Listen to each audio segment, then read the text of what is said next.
in addressing climate change. For KTN. Well, that report by Dennis Aseto sort of raises the questions on carbon credits, and I'll be putting my panelists a little bit later on to task to explain whether Africa is ready in terms of policies and guidelines for the carbon credits. Equally, should Africa reject carbon credits as a source of funding? Well, we had President William Ruto actually tout this as an untapped area. Let's shift focus to matters health and climate, with the Nairobi Declaration that is actually over after the 3-day Africa Climate Summit has now confirmed fears raised by health experts on exclusion of the health agenda in the crucial talks.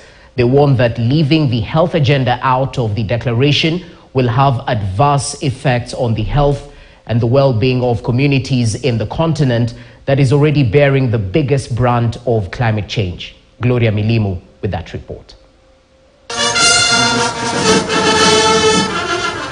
The outcome of the just concluded Africa Climate Summit has confirmed fears raised by health experts Tuesday. We have developed our common position. Their concern is that the talks ignored the intersection between climate change and health. Whereas the demands raised in the declaration are crucial in addressing climate change in Africa, the experts say health is also as crucial as calls for global support to address climate and economic challenges bedeviling the region that dominated the 3-day summit. What we anticipated was that we would have at least a little bit more on health on this declaration, and we have not seen that, and it's quite disappointing.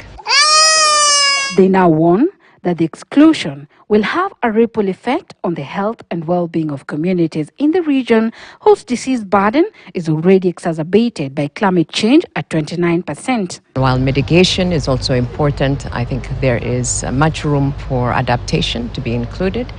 The effects of climate on health are significant. We see that with malnutrition, with the flooding, the fires, the droughts. People's health and livelihoods are at stake.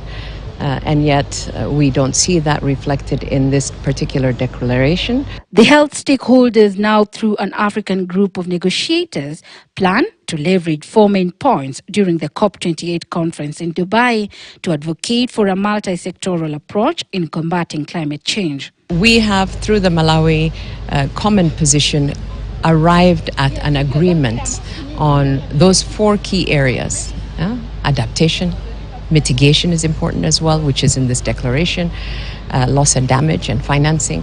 We have agreed that this common position needs to be socialized with our ministries of health, our ministries of environment and climate, and also our heads of state. The Nairobi Declaration is now what will be presented at the COP28 later in the year in Dubai as the continent's position on climate change. Gloria Milimu, KTN News. Meanwhile, a young activist from